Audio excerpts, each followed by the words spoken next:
Hello guys, আমার মায়ের নতুন মোবাইল এখন আনবক্সিং করছি।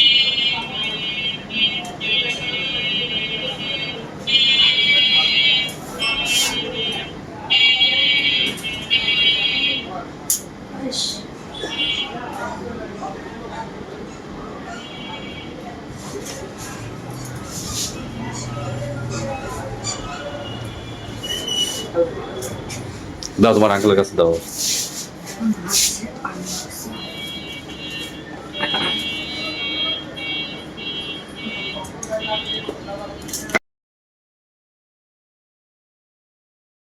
আচ্ছা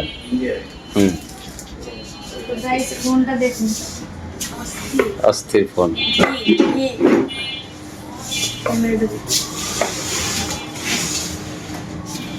দাও যে আঙ্কেল কাছে দাও। সিম তাহলে একটা দিতে হবে না? তো আঙ্কেলের কাছে দাও, আঙ্কেলের কাছে দাও।